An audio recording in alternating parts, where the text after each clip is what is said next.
नमस्कार। नमस्कार साथियों, अपना जो है कि जो यूनिट नंबर 9 है उसका जो पार्ट ए है ray optics and optical instrument चल रहा था।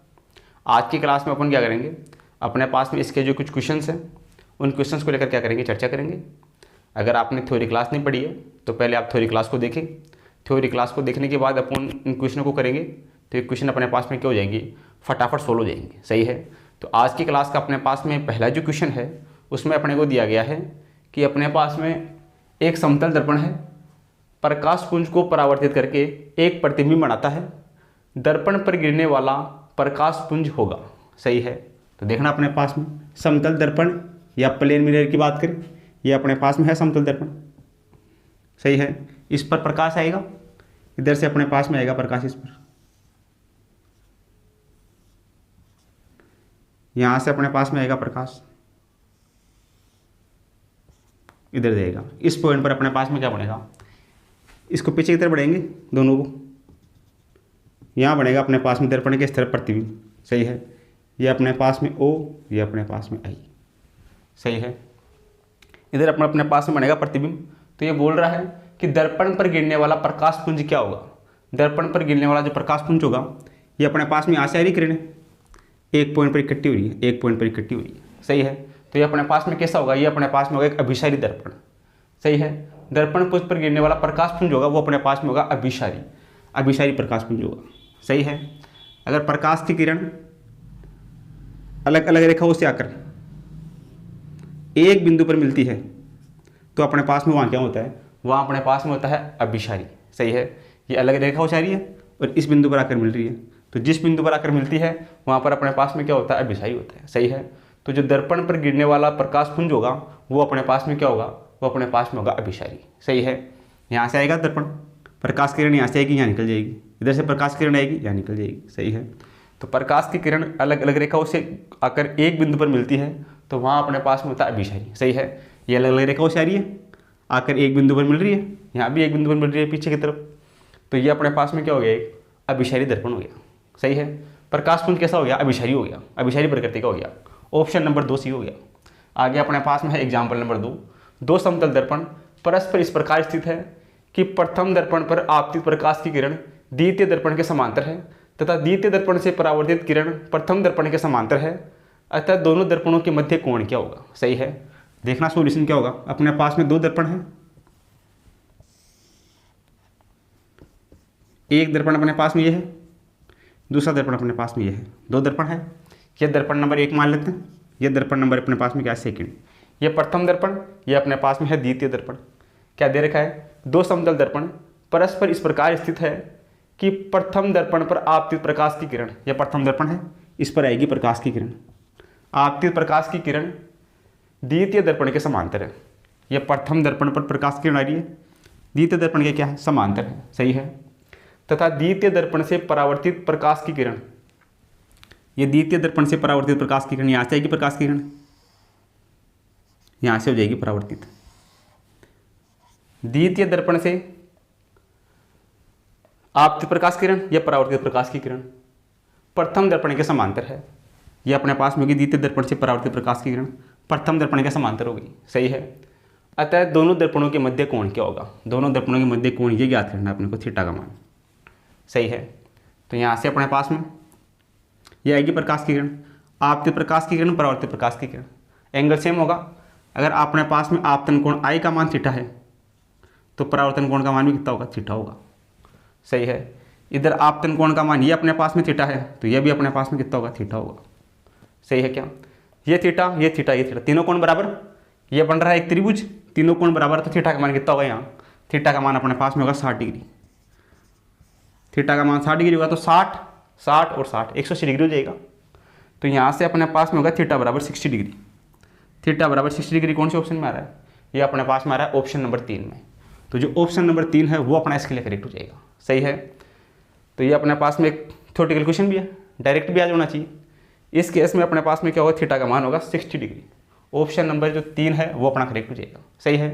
तो आप इन दोनों क्वेश्चनों को क्या करो, अपनी कॉपी में नोट करो। आगे अपने पास में है एग्जाम्पल नंबर 3।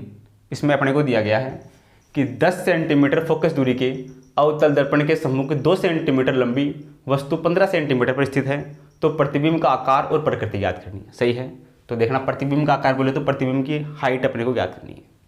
सॉल्यूशन का हम बात करें तो ये अपने पास में बात कर रहा है अवतल दर्पण की, यह है अवतल दर्पण। उसके लिए अपने को दे रखी है फोकस दूरी का मान 10 सेंटीमीटर है, तो इसकी वक्रता त्रिज्या इसका आधा होगा फोकस दूरी, ये अपने पास में होगी f, ये अपने को दे रखा है 10 सेंटीमीटर। अवतल दर्पण की फोकस दूरी होगी ऋणात्मक। सही है, 2 सेंटीमीटर लंबी वस्तु 15 सेंटीमीटर पर स्थित है। सही है, ये 10 सेंटीमीटर 15 सेंटीमीटर या मान लेते हैं। ये दूरी अपने पास में है न्यू बराबर 15 सेंटीमीटर, ये भी नेगेटिव होगा। सही है, अवतल दर्पण के लिए। और ये जो प्रतिबिंब है उसकी हाइट दे रखी है अपने को 2 सेंटीमीटर। मुख्य अक्ष के ऊपर दूरियां धनात्मक, मुख्य अक्ष के नीचे दूरियां ऋणात्मक। ये मुख्य अक्ष के ऊपर है तो दूरी होगी धनात्मक प्लस का 2। सही है, अब ये बोल रहा है कि प्रतिबिंब का आकार, ये प्रतिबिंब होगा उसका अपने को जो आकार यानी उसकी हाइट है वो अपने को ज्ञात करनी है। यानी कि ये अपने पास में है प्रतिबिंब का आकार एच डैश का मान ज्ञात करना है। सही है, तो अपने पास में फॉर्मूला क्या होता है आवर्धन क्षमता के लिए, यहाँ से अपने पास में पहले अपन वी का मान याद कर लेते हैं। दर्पण समीकरण से 1/f बराबर 1/u प्लस 1/v। तो यहाँ से 1/f, f का मान ये रहा माइनस का 10 बराबर 1/u, u का मान ये रहा माइनस का 15 प्लस 1/v। सही है, यहाँ से अपने पास v का मान आ जाएगा, 15 इस तरफ जाएगा प्लस का हो जाएगा 1/10 प्लस का 1/15 बराबर 1/v। तो यहाँ से लघुत्तम आएगा अपने पास में 30 से कटेगा 3 बार, ये माइनस का 3 प्लस 15 से कटेगा 2 बार, ये 2 बराबर 1/v। सही है, 3 माइनस 2 कि 3 माइनस का प्लस का 2 माइनस का 1 होगा। यहाँ से देखना अपने पास में ये होगा माइनस का 1/30 बराबर 1/v। तो v का मान होगा अपने पास में माइनस का 30 सेंटीमीटर। सही है, इसका जो प्रतिबिंब बनेगा वो अपने पास में यहाँ का ही बनेगा, इस तरफ 30 सेंटीमीटर की दूरी पर v बराबर माइनस का 30 सेंटीमीटर। अब अपने को इसकी हाइट याद करनी है। सही है, हाइट के लिए क्या होगा फॉर्मूला, आवर्धन क्षमता m बराबर कितना होता है, ये अपने पास में होता है h' बराबर माइनस का v/u, ये फॉर्मूला होता है। सही है, h' अपने को याद करना है, ये अपने पास में है h', इसकी हाइट ये याद करनी है। तो ये अपने पास में h' इसकी हाइट ये है 2, ये 2 बराबर अपने पास में है माइनस का v/u, v का मान कितना है, v का मान ये रहा माइनस का 30 बटा u का मान क्वेश्चन में गिवन है माइनस का 15, यह है माइनस का 15। माइनस से माइनस कटेगा, 15 से कटेगा 2 बार। सही है, यहाँ से बचेगा h'/2 बराबर माइनस का ये 2। सही है, अपने को चाहिए h' का मान, तो यहाँ से h' बराबर कितना होगा, 2 इस तरफ आएगा, बचेगा माइनस का 4 सेंटीमीटर। तो जो अपने पास में प्रतिबिंब होगा उस प्रतिबिंब की हाइट या आकार होगा वो अपने पास में होगा 4 सेंटीमीटर।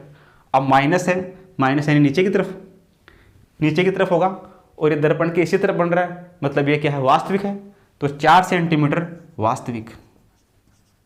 जो अपने पास में जो प्रतिबिंब बनेगा उसकी जो हाइट होगी वो 4 सेंटीमीटर होगी और प्रतिबिंब दर्पण के इसी तरफ बनेगा जिस तरफ बिंब रखा हुआ है, तो वास्तविक प्रतिबिंब बनेगा। ये ऑप्शन नंबर 1 में आ रहा है 4 सेंटीमीटर वास्तविक, तो जो ऑप्शन नंबर 1 है वो अपना इसके लिए करेक्ट हो जाएगा। सही है, आगे अपने पास में है एग्जाम्पल नंबर 4। इसमें अपने को दिया गया है कि एक व्यक्ति अपने स्वयं के वास्तविक प्रतिबिंब को 3 गुना बड़ा करना चाहता है। आवर्धन क्षमता m का मान दे रखा है 3, आवर्धन क्षमता m का मान है 3 गुना 3 हो गया। तब 30 सेंटीमीटर वक्रता त्रिज्या बोले तो r का मान दे रखा है 30 सेंटीमीटर वाले अवतल दर्पण के सामने उसे कहाँ खड़ा होना पड़ेगा। यह अवतल दर्पण है, इस अवतल दर्पण के अपने पास में यह वक्रता केंद्र C है, ये होगी वक्रता त्रिज्या r, इसका मान दे रखा है 30 सेंटीमीटर, ये माइनस में होगा। वक्रता त्रिज्या है, इसका आधा होगा अपने पास में फोकस दूरी, ये होगा f, 30 का आधा कितना होगा, ये होगा 15, फोकस दूरी होगी 15 सेंटीमीटर। सही है, अब ये पूछ रहा है कि दर्पण के सामने उस व्यक्ति को कहाँ खड़ा होना पड़ेगा, तो देखना अपने पास में क्या होगा सॉल्यूशन। 3 गुना प्रतिबिंब प्राप्त करना चाहता है, फोकस दूरी का मान अपने को ये दे रखा है और अपने को दर्पण के सामने कहाँ खड़ा होना पड़ेगा, यानी कि अपने को u का मान याद करना है। सही है। यू का मान कितना होगा, देखना अपने पास में आवर्धन क्षमता एम बराबर कितना होता है, एम बराबर होता है माइनस का वी बटा यू, ये होता है आवर्धन क्षमता के लिए फॉर्मूला। तो यहाँ से देखना आवर्धन क्षमता एम का मान कितना दे रखा है, एम का मान दे रखा है 3, एम बराबर अपने पास में है 3, ये माइनस का चिन्ह। बिंब दूरी और प्रतिबिंब दूरी मान लेते हैं अपने पास में बिंब दूरी v का मान अपने पास में है 3x और u का मान अपने पास में है x, सही है। तो देखना यहाँ से u का मान अपने पास में v का मान है 3x और u का मान है x से x कटेगा, सही है। तो अपने पास में आवर्धन क्षमता का मान 3 आएगा, सही है। ये वैल्यू उठा क्या रखते हैं, तो आवर्धन क्षमता m का मान 3 आ जाएगा, समीकरण संतुष्ट हो जाएगा, सही है। तो यहाँ पे अपने पास में u का मान तो है x और v का मान क्या है 3x और f का मान अपने पास में ये रहा, सही है। अपने को ज्ञात करना है किसका मान, x का मान ज्ञात करना है। देखना x का मान क्या होगा, अपने पास में होता है 1/f equal to 1/u plus 1/v। तो ये 1/f, f का मान कितना है, ये रहा माइनस का 15, ये अपने पास में है माइनस का 15 बराबर 1/u, u का मान ये रहा x, ये अपने पास में है x प्लस 1/v, v का मान अपने पास में कितना है 3x, ये अपने पास में है 3x।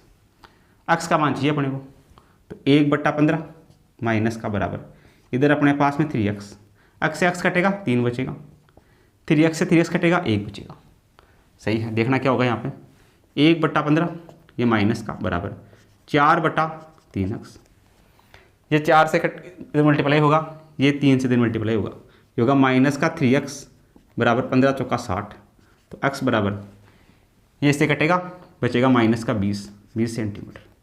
यानी जो अपने पास में x का मान होगा वो कितना होगा 20 सेंटीमीटर होगा।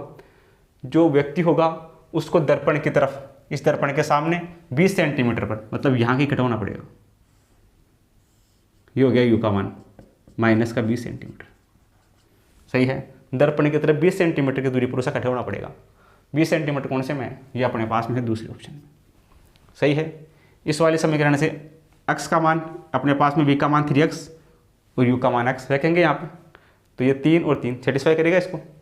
आवर्धन क्षमता इसकी क्या है, बड़ा करके दिखेगा, नीचे की तरफ बढ़ेगा प्रतिबिंब, तो वो चिन्ह किसका, माइनस का चिन्ह इसलिए है। यहाँ से अपने पास में u का मान v का मान रख के x का मान याद कर लेंगे। x का मान अपने पास में आएगा 20 सेंटीमीटर, दर्पण की तरफ होगा, माइनस में है, तो ऑप्शन नंबर जो 2 है वो अपना करेक्ट हो जाएगा, सही है। तो इन दोनों को क्या करूँ, अपनी कॉपी में नोट करो। आगे अपने पास में है एग्जाम्पल नंबर 5।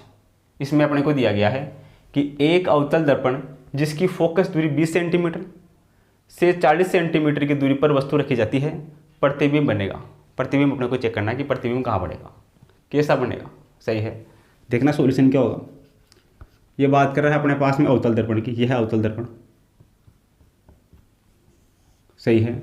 इसकी फोकस दूरी दे रखी है अपने को, ये अपने पास में इसकी दूर वक्रता के अंदर सी का आधा होगा फोकस f, ये दे रखी है फोकस दूरी f बराबर है 20 सेंटीमीटर। अवतल दर्पण की फोकस दूरी होगी ऋणात्मक, f का मान है माइनस का 20, इससे 40 सेंटीमीटर की दूरी पर वस्तु रखी हुई है। 40 सेंटीमीटर यहाँ होगा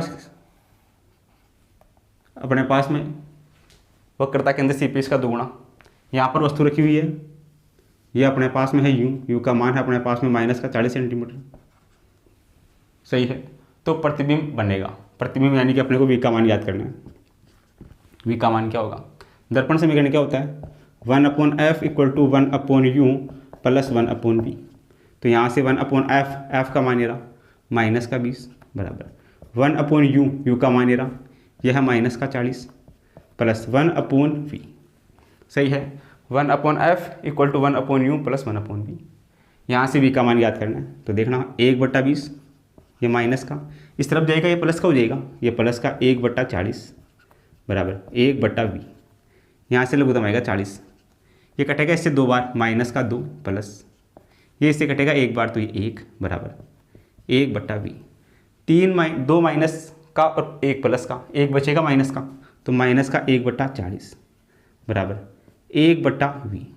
यहाँ से v का मान कितना आएगा, यहाँ से v का मान आएगा माइनस का 40, सही है। तो प्रतिबिंब किधर बनेगा, ये अपने पास में बनेगा इधर, ये v का मान आ गया माइनस का 40। तो v का u का मान सेम है, तो प्रतिबिंब अपने क्या पास में क्या बनता है, अवतल दर्पण है। अवतल दर्पण के लिए प्रतिबिंब बनेगा वास्तविक, वास्तविक प्रतिबिंब उल्टा और अपने पास में समान आकार का, जैसा बिंब है वैसा ही क्या बनेगा, प्रतिबिंब बनेगा। आकार क्या होगा, समान होगा। जिस हिसाब से ये बन रहा है उसी हिसाब से अपने पास में क्या बनेगा, ये बनेगा। बिंब और प्रतिबिंब का आकार सेम होगा। सही है। कौन से ऑप्शन में है, ये अपने पास में है पहले ऑप्शन। तो पहला ऑप्शन इसका रिसीव हो जाएगा। सही है। बिंब का भी अपने पास में यू का मान भी 40, वी का मान भी 40। तो इसके आकारों की बात करें, आकार अपने पास में क्या होता है, एच डैश बटा एच। सही है। तो ये अपने पास में एच डैश बटा एच बराबर, इधर अपने पास में वी का मान है 40, यू का मान भी कितना है 40, दोनों कटेंगे, एच डैश बटा एच ये होगा अपने पास में 1। तो दोनों का मान क्या होगा यहाँ पे अपने पास में होगा एच डैश बराबर एच। तो बिंब और प्रतिबिंब दोनों का आकार क्या होगा, समान आकार का होगा। एच और एच डैश ये वाली जो हाइट है ये भी क्या होगी, सेम होगी। तो ऑप्शन नंबर 1 करेक्ट हो जाएगा। सही है। आगे अपने पास में है एग्जाम्पल नंबर 6। इसमें अपने को दिया गया है कि एक बिंदुवत वस्तु 30 सेंटीमीटर फोकस दूरी वाले उत्तल दर्पण से 30 सेंटीमीटर दूरी पर स्थित है, तब इसका प्रतिबिंब कहाँ बनेगा। सही है। सॉल्यूशन की हम बात करें, अपने पास में ये बात कर रहा है किसकी, उत्तल दर्पण की। उत्तल दर्पण में क्या होगा, उत्तल दर्पण में अपने पास में दर्पण के अंदर की तरफ होगी पुलिस, यह है अपने पास में उत्तल दर्पण। प्रकाश की किरण इस तरफ से आएगी। सही है। एक बिंदुवत वस्तु 30 सेंटीमीटर फोकस दूरी वाले अवतल दर्पण से, इसका फोकस इधर होगा एफ बराबर, ये अपने को दे रखा है 30 सेंटीमीटर। इसकी फोकस दूरी क्या होगी, अपने पास में धनात्मक होगी। उत्तल दर्पण है तो इसकी फोकस दूरी अब की बार क्या होगी, धनात्मक होगी। 30 सेंटीमीटर फोकस दूरी है, अवतल दर्पण से 30 सेंटीमीटर की दूरी पर वस्तु रखी हुई है, इससे 30 सेंटीमीटर की दूरी पर यहाँ वस्तु रखी हुई है। यह है यू का मान, यू का मान अपने पास में है 30 सेंटीमीटर। सही है। यू का मान क्या होगा, यहाँ यू का मान अपने पास में दूर से मापेंगे दूरियाँ, तो ये अपने पास में दूरी क्या होगी, ऋणात्मक होगी। सही है। फोकस दूरी धनात्मक और अपने पास में यू का मान ऋणात्मक, विपरीत आएंगे इसके आपतित प्रकाश के, तो यू का मान क्या होगा, ऋणात्मक होगा। अब क्या बोल रहा है, प्रतिबिंब का अपने को चेक करना है, यानी कि अपने को वी का मान चेक करना है। तो वही दर्पण समीकरण 1/f equal to 1/u plus 1/v। तो 1/f, f का मान कितना है यार, ये अपने पास में है 30 बराबर 1/u, u का मान कितना है ये अपने पास में है -30 प्लस 1/, ये अपने पास में v। ठीक है। अब यहाँ से v का मान आ जाएगा, देखना 1/30, ये 1/30 इस तरफ जाएगा, ये अपने पास में क्या हो जाएगा, प्लस का हो जाएगा, प्लस का 1/30 बराबर 1/v। 1/30 प्लस 1/30 ये होगा 2/30, 2/30 बराबर का 1/v। सही है। आगे बात करें, ये कटेगा इससे 15 बार, 1/15 बराबर 1/v। तो यहाँ से v का मान कितना आ गया, v का मान आ गया अपने पास में 15 सेंटीमीटर। v का मान कितना आ गया, 15 सेंटीमीटर। 15 सेंटीमीटर क्या है, धनात्मक है। सही है। तो धनात्मक है तो अपने पास में क्या बनेगा, इस तरफ बनेगा दर्पण के पीछे। धनात्मक है तो धनात्मक दूरी इधर होगी, ये v है, v अपने पास में दर्पण के इस तरफ धनात्मक होगा, ये अपने पास में होगा v। तो ये बनेगा 15 सेंटीमीटर दर्पण के पीछे, दर्पण के पीछे पॉजिटिव आ रहा है तो दर्पण के पीछे की तरफ इस तरफ बनेगा। कौन से ऑप्शन में है, ये अपने पास में है चौथे ऑप्शन में। तो चौथा ऑप्शन अपना इसके लिए करेक्ट हो जाएगा। सही है। इस प्रकार अपन क्या कर सकते हैं, ये अपने पास में जो दोनों क्वेश्चन हैं इनको बड़ी आसानी से क्या कर सकते हैं, सोल्व कर सकते हैं। तो आप इन दोनों को क्या करो, अपने कॉपी में नोट करो। आगे अपने पास में है एग्जाम्पल नंबर 7। इसमें अपने को दिया गया है कि एक वर्णीय प्रकाश वायु से न्यू अपवर्तनांक के काश में अपवर्तित होता है, तो आपतित और अपवर्तित तरंगों की तरंगधैर्य अपने को याद करनी है। सही है। अपवर्तनांक की बात कर रहा है और ये तरंगधैर्य की बात कर रहा है। तो फॉर्मूला अपने पास में क्या होता है, फॉर्मूला अपने पास में होता है n2/n1 बराबर λ1/λ2। λ1 और λ2 का अपने को क्या करना है, अनुपात याद करना है तरंगधैर्यों का। पहले अपने पास में कौन सा माध्यम है, वायु है, यानी कि n1 है वायु के लिए मान कितना है, वायु के लिए अपवर्तनांक होता है 1। दूसरा अपने पास में क्या है, कांच अपने पास में है n2, कांच का अपवर्तनांक दे रखा है इसने न्यू, n2 का मान कितना है, न्यू है। सही है। ये वायु से आ रहा है कांच में, तो यहाँ से रखते उठा के वैल्यू, न्यू2 का मान कितना है, यह है न्यू अपॉन न्यू1 का मान कितना है 1।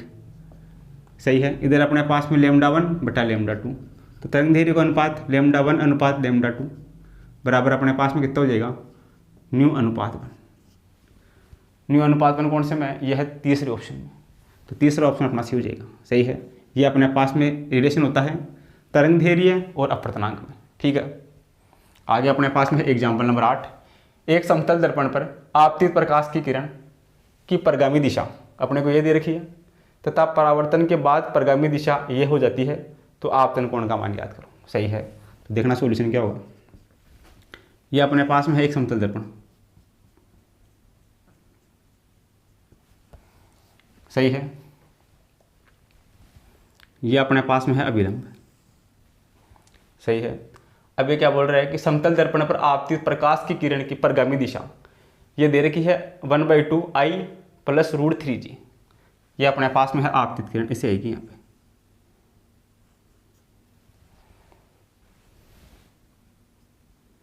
सही है, दोनों मान किस में पॉजिटिव में है? ये x का मान, ये y का मान। ये अपने पास में x बराबर और ये y। x का मान अपने पास में है 1/2 यहाँ से, और y का मान अपने पास में कितना है? √3/2। दो अंदर मल्टीप्लाई होगा तो i के मल्टीपल में कितना होगा? 1/2। j के मल्टीपल में होगा √3/2। ये √3/2 x और y का मान आ गया अपने पास में। ठीक है, आगे बात करते हैं। अब ये क्या होता है कि परावर्तन के बाद यहाँ से आएगी, अभिलंब से टकराएगी, टकराने के बाद ये अपने पास में वैल्यू हो रही है माइनस में, यानी कि किरण इधर आएगी। x का मान प्लस में और y का मान माइनस में। x का मान तो कितना होगा? 1/2 और y का मान होगा -3/2। ये प्रकाश किरण यहाँ से आती है और यहाँ से जाती है, ये वैल्यू अपने को दे रखी है। इधर x और y का मान ये हो गया, क्वेश्चन में गिवन है, वैसे अपने डायग्राम बना लिया। सही है, ये आपतन के पास, ये परावर्तन के बाद में। ठीक है, अब देखना अपने पास में क्या होगा। तो किरण का आपतन कोण क्या होगा? आपतन कोण अपने को याद करना है। सही है, तो देखना अपने पास में क्या होगा। यहाँ से अभिलंब डालते इस पर, x का मान कितना है? 1/2। ये अपने पास में y का मान कितना है? √3/2। ये एंगल है थीटा। थीटा कितना होगा? यहाँ से अपने पास में होगा tan थीटा बराबर, tan थीटा बराबर होता है लंब बटा आधार। सही है, लंब का मान ये रहा √3/2, आधार का मान 1/2। 2 से 2 कटेगा, यहाँ बचेगा tan थीटा बराबर √3। थीटा का मान कितना होगा? ये अपने पास में होगा 60 डिग्री। ये आ जाएगा थीटा का मान। थीटा का मान यहाँ से कितना होगा? ये होगा 60 डिग्री। सही है, अब ये पूछ रहा है आपतन कोण का मान। ये पूरा 90 डिग्री, 90 में से ये कितना है? 60, तो ये कितना बच गया? ये बच गया 30 डिग्री। सही है, अब विलंब के साथ जो कोण बनेगा वो अपने पास में होगा आपतन कोण। आपतन कोण का मान कितना होगा? 30 डिग्री। 30 डिग्री कौन से ऑप्शन में है? ये अपने पास में पहले ऑप्शन में है, तो पहला ऑप्शन अपना क्या हो जाएगा? इसके लिए करेक्ट हो जाएगा। सही है, ये पहले अपने पास में प्रकाश किरण इस मध्य में थी, परावर्तन के पश्चात ये अपने पास में यहाँ पहुँच गई। सही है, तो अपने को आपतन कोण का मान पूछा है, तो ये अपने पास में आपतन कोण 60 डिग्री। ये पूरा 90 में से 60 जाएगा तो कितना बचेगा? 30 डिग्री। ऑप्शन नंबर 1 से हो जाएगा। सही है, इन दोनों को क्या करूँ? अपनी कॉपी में नोट करो। आगे अपने पास में है एग्जाम्पल नंबर 9।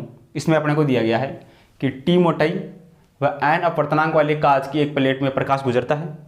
यदि निर्वात में प्रकाश का वेग c है तो कांच की प्लेट को पार करने में प्रकाश को लगा समय अपने को याद करना है। सही है, तो देखना सॉल्यूशन क्या होगा।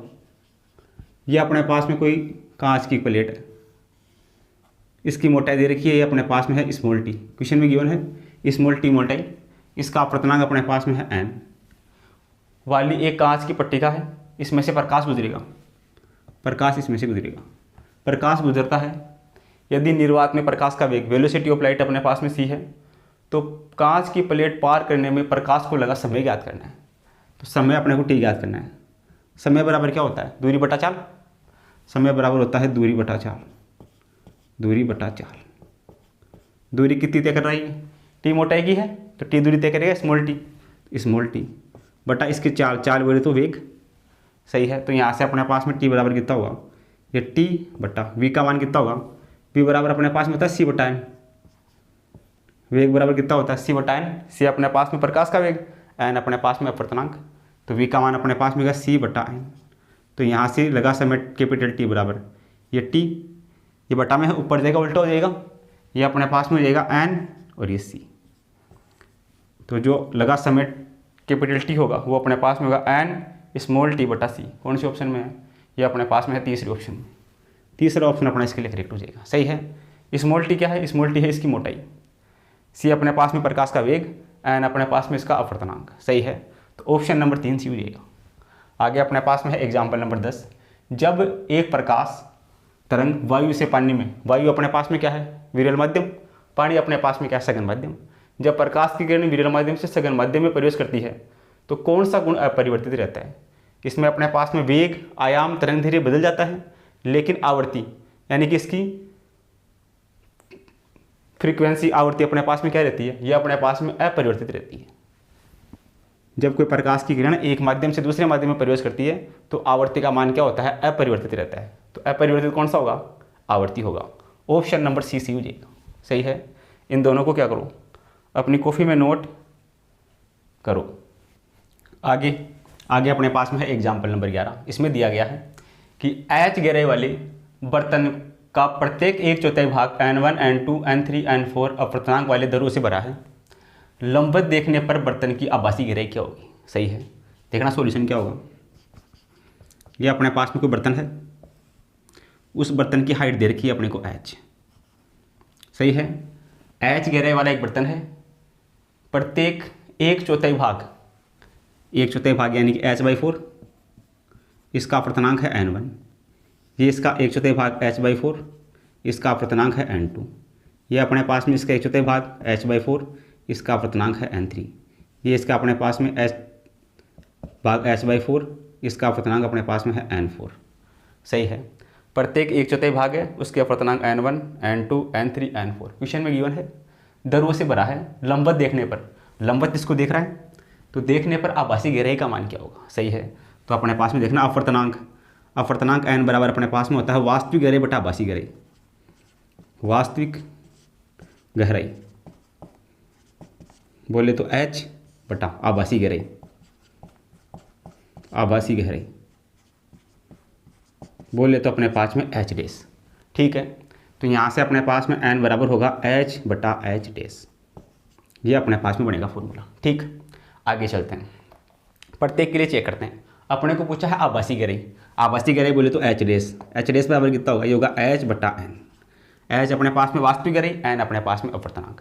तो पहले वाले के लिए देखना, N1 वाले के लिए आभासी गहराई मान लेते हैं h-1 बराबर h का मान कितना है? h/4 बटा n, अपवर्तनांक कितना है? N1, तो ये हो गया N1। दूसरे वाले की हाइट h2 बराबर, इसके लिए h का मान कितना है? ये भी h/4 इसका अपवर्तनांक है N2। तीसरे वाले के लिए h3 बराबर, ये भी कितना है? h/4 इसका अपवर्तनांक है N3। ऐसे ही अपने पास में h4 बराबर, इसकी हाइट भी h/4, ये अपने पास में है h/4, अपवर्तनांक अपने पास में है N4। सबको एक साथ जोड़ देंगे तो अपने पास में h का मान आ जाएगा। h बराबर आभासी गहराई, सबको जोड़ेंगे तो सब में से h/4 सब में से कॉमन आएगा। ये अपने पास में h/4 तो बाहर आ गया। क्या बचेगा इधर? ये बचेगा 1/N1 plus 1/N2 plus 1/N3 plus 1/N4। ये बनेगा अपने पास में। सही है। आभासी गहराई का मान कौन से ऑप्शन में आ रहा है? ऐसा ये अपने पास में आ रहा है ऑप्शन नंबर 2 में। तो ऑप्शन नंबर 2 अपना करेक्ट हो जाएगा। सही है। आगे अपने पास में है एग्जाम्पल नंबर 12। इसमें दिया गया है कि एक सूक्ष्मदर्शी को कागज पर एक चिन्ह पर फोकस किया जाता है। सही है। एक सूक्ष्मदर्शी अपने पास में है, यह है सूक्ष्मदर्शी, ये कागज है, इसको कागज पर फोकस किया जाता है। सही है। 3 सेंटीमीटर मोटे कांच के गुटका जिसका अपवर्तनांक 1.5 है को चिन्ह के ऊपर रखा जाता है। सही है। ये अपने पास में है सूक्ष्मदर्शी, ये पॉइंट यहाँ रखा हुआ है। ये 3 सेंटीमीटर मोटा कोई कांच है, मोटाई इसकी 3 सेंटीमीटर है। इस कांच को इसके ऊपर रखते हैं। इसका अपवर्तनांक न्यू बराबर है 1.5। सही है। इस कांच का अपवर्तनांक 1.5 दे रखा है, एच का मान दे रखा है अपने पास में 3 सेंटीमीटर। फॉर्मूला क्या होता है? अपवर्तनांक न्यू बराबर अपने पास में होता है h बटा h डेस। सही है। न्यू का मान अपने पास में 1.5। इसकी स्लेब की मोटाई h अपने पास में कितना है? 3 सेंटीमीटर। h अपने पास में है 3, h डेस ये अपने पास में होगी आभासी गहराई। h डेस इधर जाएगा, ये कटेगा इससे 2 बार, तो यहाँ से h डेस का मान कितना होगा? ये होगा 2 सेंटीमीटर। सही है। यानी कि सूक्ष्मदर्शी से देखने पर ये जो बिंदु है, चिन्ह है, ये चिन्ह अपने को यहाँ दिखाई देगा 2 सेंटीमीटर की दूरी पर। ये अपने पास में हाइट होगी h 3 सेंटीमीटर और ये अपने पास में होगी हाइट h डैश। ये वास्तविक गहराई 3, या आभासी गहराई होगी 2। सही है, ये 3 है, h का मान 3 और h डैश का मान है 2। सही है। अब ये बोल रहा है कि पुण्य सूक्ष्मदर्शी को फोकस करने के लिए, इसको पुण्य फोकस करना है नीचे, तो इसको फोकस करने के लिए ये 3 सेंटीमीटर या 2 सेंटीमीटर, अगर सूक्ष्मदर्शी को 1 सेंटीमीटर पर उठा दिया जाए, 1 सेंटीमीटर पर उठा देंगे तो 2 सेंटीमीटर ये और 1 सेंटीमीटर, पहले की तरह 3 सेंटीमीटर हो जाएगा अपने पास में h का मान। सही है। तो सूक्ष्मदर्शी को पुनः फोकस करने के लिए इसको, जो सूक्ष्मदर्शी है उसको 1 सेंटीमीटर पर उठा दो। ऊपर उठाने पर अपने पास में कितना हो जाएगा, 2 सेंटीमीटर, ये 1 सेंटीमीटर इसको ऊपर उठा देंगे तो ये पहले की तरफ फोकस हो जाएगा। तो ये बोल रहा है कि कितना विस्थापित करना पड़ेगा। सूक्ष्मदर्शी को 1 सेंटीमीटर पर उठा देंगे तो 2 + 1 पहले की तरह कितना हो जाएगा, 3 सेंटीमीटर हो जाएगा। तो ये बोल रहा है कि सूक्ष्मदर्शी को फोकस करने के लिए कितना विस्थापित करना होगा, इसको ऊपर की तरफ 1 सेंटीमीटर विस्थापित करना होगा। सही है।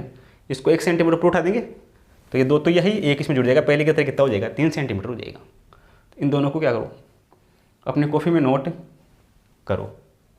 आगे अपने पास में है एग्जाम्पल नंबर 13। इसमें अपने को दिया गया है कि अपवर्तन में एक माध्यम से दूसरे माध्यम में गुजरने पर प्रकाश की किरण मुड़ जाती है, क्योंकि दूसरे माध्यम में, अपवर्तन में क्या होता है, प्रकाश एक माध्यम से दूसरे माध्यम में आता है तो अपने पृष्ठकारी पृष्ठ से क्या हो जाता है, विचलित हो जाता है। क्योंकि दूसरे माध्यम में क्या होता है, आवृत्ति भिन्न होती है, प्रत्यास्थता गुणांक भिन्न होता है, चाल भिन्न होती है, आयाम छोटा होता है। क्योंकि दूसरे माध्यम में अपने पास में चाल का मान क्या होता है, चाल बदल जाती है, जबकि आवृत्ति तो क्या रहती है, अपरिवर्तित रहती है। तो इसमें अपने पास में क्या होगा, चाल का मान भिन्न होता है। सही है। जब प्रकाश की किरण एक माध्यम से दूसरे माध्यम में प्रवेश करती है तो उसकी चाल बदल जाती है। ऑप्शन नंबर 3 सी हो जाएगा। आगे अपने पास में है एग्जाम्पल नंबर 14। एक प्रकाश किरण 4 पारदर्शी माध्यमों, ये 4 पारदर्शी माध्यम है, ν1, ν2, ν3, ν4 में से चित्र अनुसार गुजरती है। यह प्रकाश की किरण है, यहाँ से ऐसे गुजरती है। सभी माध्यमों के पृष्ठ समांतर है, सभी माध्यम हैं उनके जो पृष्ठ है ये एक दूसरे के क्या है, समांतर है। यदि निर्गत प्रकाश किरण, ये निर्गत C और D, आपतित किरण क्या है, A और B। सही है। निर्गत प्रकाश किरण जो CD है वो अपने पास में आपतित किरण AB के क्या है, समांतर है। तो चेक करना है कौन सा रिजल्ट C होगा। देखना है यहाँ से अपने पास में सॉल्यूशन की बात करें तो पहले वाले के लिए स्नेल का नियम लगाएंगे। ये अपने पास में होगा स्नेल के नियम से साइन, मान लेते हैं यहाँ पर ये अपने पास में एंगल है आपतित प्रकाश की किरण और परावर्तित प्रकाश की किरण। निर्गत अपने पास में है AD और अपने पास में आपतित क्या है, AB। ये दोनों एंगल मान लेते हैं सेम समांतर है, तो दोनों कोण सेम होंगे। ये थीटा है तो ये एंगल भी कितना होगा, थीटा होगा। थीटा से प्रवेश करेगी, थीटा से क्या होगी, बाहर निकलेगी। सही है। तो अपने पास में इधर साइन इंसिडेंट एंगल का मान साइन आई का मान कितना है, साइन आई का मान है थीटा बराबर। इस वाले के लिए अपने पास में ये अपने पास में होगा साइन, इस वाले के लिए एंगल मान लेते θ1 बराबर। इधर अपने पास में साइन, ये एंगल मान लेते θ2 बराबर। इधर अपने पास में इस वाले का अपवर्तनांक ν1 साइन θ1, इस वाले का अपवर्तनांक ν2 साइन θ2, इस वाले का अपवर्तनांक ν3 साइन θ3, इस वाले का अपवर्तनांक ν4 और ये अपने पास में साइन θ। सही है। इधर अपने पास में इस वाले का माध्यम क्या है, अपवर्तनांक है ν1, ये अपने पास में साइन θ। दूसरे वाले का ν2 साइन θ1 θ2 और ये अपने पास में θ। तो ये दोनों बराबर है। इधर अपने पास में बराबर है ν1 साइन θ बराबर, ये अपने पास में ν4 साइन θ। साइन θ से साइन θ कटेगा, दोनों के लिए एंगल सेम है क्या, सेम है। इधर बचेगा अपने पास में ν1 बराबर ν4, दोनों एक दूसरे के समांतर है तो दोनों के जो अपवर्तनांक होंगे, इस वाले का अपवर्तनांक इस वाले का अपवर्तनांक सेम होगा। सही है। AB और CD दोनों एक दूसरे के समांतर है तो दोनों के लिए एंगल सेम होगा। एंगल सेम होगा तो अपने पास में जो होगा दोनों के लिए अपवर्तनांक का मान समान होगा। अपवर्तनांक का मान समान है ν1 और ν4 के लिए। ये अपने पास में है ऑप्शन नंबर 4 में। तो ऑप्शन नंबर 4 अपना इसके लिए करेक्ट हो जाएगा। सही है। इस प्रकार अपन क्या कर सकते हैं, ये जो अपने पास में दोनों प्रॉब्लम है इसको क्या कर सकते हैं, बड़े आसानी से सोल्व कर सकते हैं। सही है। तो आप इन दोनों को क्या करो, अपने कॉपी में नोट करो। आगे अपने पास में है एग्जाम्पल नंबर 15। इसमें दिया गया है कि कांच का अपवर्तनांक है वो अपने पास में है 3/2। देखना सॉल्यूशन क्या होगा। अपवर्तनांक न्यू ग्लास के लिए ये अपने पास में है 3/2 दिया गया है। पानी का अपवर्तनांक न्यू, अपने पास में वाटर, ये दिया गया है 4/3। सही है।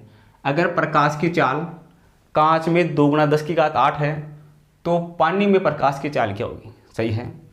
तो पहले अपने पास में क्या है, अगर प्रकाश की चाल कांच में ये है तो पानी में अपने को इसकी चाल का मान ज्ञात करना है। ठीक है, तो यहाँ से देखना अपने पास में पहले चाल C1, बाद में अपने पास चाल C2। ये अपने पास में इधर होता है अपवर्तनांक N2 बटा अपवर्तनांक अपने पास में N1। सही है।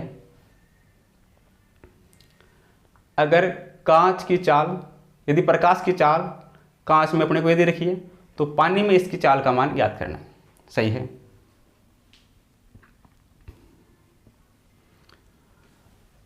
तो कांच की चाल C1 अपने पास में मान लेते हैं, कांच अपने पास में है, C1 का मान है 10⁸ अपॉन C2 अपने को ज्ञात करना है। सही है। C1 का मान यह है तो अपने पास में इस वाले का अपवर्तनांक C अपने पास में क्या है, C1 अपने पास में माना है अपन ने कांच को, तो कांच का अपवर्तनांक N1, कांच का अपवर्तनांक कितना है, ये रहा अपने पास में 3/2। ये अपने पास में इधर क्या होगा, ग्लास का अपवर्तनांक, वाटर का अपवर्तनांक, ये होगा अपने पास में 4/3। यहाँ से अपन C2 ज्ञात कर सकते हैं। सही है। ये होता है फॉर्मूला अपने पास में। तो जिसका चाल C1 अपने पास में क्या है, ये है कांच के लिए, तो ये कांच के लिए चाल, इधर कांच का अपवर्तनांक। सही है। इधर अपने पास में पानी की चाल, इधर अपने पास में पानी का अपवर्तनांक, फॉर्मूले मान रख दिया। देखो इधर C2 अब यहाँ से याद कर सकते हैं। इसको क्या लिखेंगे, फर्स्ट ऊपर, सेकंड नीचे, फोर्थ ऊपर, थर्ड नीचे। तो ये अपने पास में 4/3, ऊपर देगा उल्टा हो जाएगा, ये हो जाएगा 2/3 बराबर। इधर अपने पास में 2 × 10⁸ बटा C2 ज्ञात कर सकते हैं। 4 दूनी 8/9, ये अपने पास में होगा 8/9 बराबर। इधर 2 × 10⁸ बटा C2, ये कटेगा इससे 4 बार, ये बचेगा अपने पास में 4/9 बराबर 10⁸ बटा C2 इस तरफ जाएगा, ये इस तरफ आएगा, तो C2 बराबर कितना होगा, इस तरफ आएगा उल्टा हो जाएगा, हो जाएगा 9/4 × 10⁸। तो यहाँ से C2 का मान कितना हो गया, 4 से कटेगा ये, 4 दूनी 8, 2.25 × 10⁸। तो C2 का मान आ जाएगा। C2 अपने पास में क्या है, पानी के प्रकाश में चाल, वो होगी 2.25 10⁸। कौन से ऑप्शन में है, 2.25 10⁸ मीटर पर सेकंड, ये तीसरे ऑप्शन में। तो तीसरा ऑप्शन अपना इसके लिए करेक्ट हो जाएगा। सही है। यह फॉर्मूला याद होना चाहिए, इस फॉर्मूले से वैल्यू रख के इसको सोल्व कर देंगे। सही है। N2 ये अपने पास में, ये C2, ये N1, ये C1, यहाँ से अपने पास में C2 का मान आ जाएगा। C2 अपने पास में क्या है, पानी के प्रकाश में चाल है। आगे अपने पास में है एग्जाम्पल नंबर 16, इसमें दिया गया है आवृत्ति का मान दिया गया है, एक वर्णीय प्रकाश किरण निर्वात में चलकर अपवर्तनांक न्यू का मान दिया गया है, तो तरंग धैर्य का मान ज्ञात करना है। सही है। सॉल्यूशन कितना होगा, आवर्ती न्यू बराबर अपने पास में कितना होता है, तरंग धैर्य अपने को पूछी है, तो यहाँ से अपने पास में देखना तरंग धैर्य का मान कितना होगा, न्यू बराबर अपने पास में होता है C/λ। सही है। आवर्ती का मान अपने को ये दे रखा है, प्रकाश की चाल ये होती है, इसके लिए एक वर्णीय जो प्रकाश है उसके लिए अपने पास में जाएगा तरंग धैर्य का मान λ1 का मान। न्यू बराबर अपने पास में होता है C/λ। न्यू अपने पास में है आवृत्ति, इतनी आवृत्ति की एक वर्णीय प्रकाश किरण निर्वात में चलकर 1.5 अपवर्तनांक वाले माध्यम में प्रवेश करती है, तो यहाँ से अपने पास में आ जाएगा λ1 होगा निर्वात का अपने पास में तरंग धैर्य, निर्वात में तरंग धैर्य λ1 का मान आ जाएगा। यहाँ से देखना क्या होगा, ये अपने पास में है न्यू बराबर है 5 × 10⁸ बराबर C का मान 3 × 10⁸ फिक्स है बटा ये अपने पास में λ1, 10⁸ से 10⁸ कटेगा। सही है। कितना बचेगा अपने पास में, ये 10⁴ है, 10⁴। सही है। इधर देखना अपने को चाहिए λ1, तो λ1 बराबर 3 × 10⁸ बटा 5 × 10⁴, तो λ1 बराबर ये कटेगा इससे 10⁴ बचेगा, ये बचेगा 3 1 2 3 4 बटा 5, ये बचेगा 10⁴ बचेगा, 10⁴ का 4 0 बटा 5, तो यहाँ से होगा λ1 का मान 5 से कटेगा 6 बार, 5 × 35 6 6000, ये अपने पास में होगा तरंग धैर्य λ का मान 6000। सही है। λ1 का मान होगा 6000 सही। अब अपने पास में देखना, ये तरंग धैर्य किसकी है, ये अपने पास में है एक वर्णीय प्रकाश किरण की निर्वात में तरंग धैर्य। ये क्या पूछ रहा है, इसकी माध्य में तरंग धैर्य पूछी है। निर्वात में तरंग धैर्य का मान्य है और माध्य में तरंग धैर्य अपने को पूछी है। माध्य में तरंग धैर्य बोले तो λ2 बोल देते हैं, λ2 अपने को पूछा है। सही है। तो यहाँ से अपने पास में देखना n2 बटा n1 बराबर होता है λ1 बटा λ2। सही है। तो इधर अपने पास में λ2 का मान याद करना है, λ1 का मान ये रहा 6000। ये λ2 अपने पास में क्या है, ये अपने पास में है माध्यम की तरंग धैर्य। और n2 अपने पास में क्या होगा, ये होगा माध्यम का अपवर्तनांक। माध्यम का अपवर्तनांक कितना होता है 1, निर्वात माध्यम का अपवर्तनांक 1, n1 λ1। n1 क्या है, λ1 क्या है, λ1 अपने पास में है, इधर अपने पास में λ2 याद करना है, λ2 n2 क्या है, यह है माध्यम के लिए। सही है। ये निर्वात में अपने पास में क्या होता है 1.5 अपवर्तनांक वाले माध्यम में प्रवेश करती है। सही है। तो ये अपने पास में माध्यम की तरंग धैर्य, यह माध्यम का अपवर्तनांक 1.5, माध्यम की तरंग धैर्य λ2, माध्यम का अपवर्तनांक दे रखा है 1.5 वाले माध्यम में प्रवेश करती है। इधर अपने पास में λ1 क्या है, निर्वात में तरंग धैर्य, और निर्वात में अपने पास में अपवर्तनांक कितना होता है, निर्वात के लिए अपवर्तनांक होता है 1। सही है। यहाँ से n2 और n1 का मान रख दिया। अब देखना λ का मान कितना होगा, इस तरफ जाएगा 1.5 इसके नीचे आएगा, तो λ2 बराबर ये अपने पास में 6000 बटा 1.5, तो λ2 बराबर यहाँ से अटेगा पॉइंट ऊपर जाएगा 0, ये कटेगा 15 चौका 60 4 बार 4 1 2 3 4000 एंगस्ट्रॉन। जो अपने पास में माध्यम होगा उसकी तरंग धैर्य होगी 4000 एंगस्ट्रॉन और निर्वात की तरंग धैर्य कितनी होगी 6000 एंगस्ट्रॉन। इसने माध्यम की पूछी है, माध्यम की 4000, ये पहले ऑप्शन में, पहला ऑप्शन सी हो जाएगा। सही है। आवर्ती का मान दे रखा है c बटा λ, यहाँ से λ1 का मान याद कर लेंगे। λ1 अपने पास में होगा निर्वात में तरंग धैर्य, इस फॉर्मूले का यूज़ करेंगे। ये निर्वात में तरंग धैर्य, λ2 माध्यम की तरंग धैर्य, ये माध्यम की तरंग धैर्य आ जाएगी 4000। सही है। n2 अपने पास में क्या है, माध्यम का अपवर्तनांक, n1 निर्वात का अपवर्तनांक, निर्वात का 1, माध्यम का दे रखा है 1.5। सोल्व करेंगे 4000 आ जाएगा। ऑप्शन नंबर जो 1 है वो करेक्ट हो जाएगा। इन दोनों को क्या करो, अपनी कॉपी में नोट करो।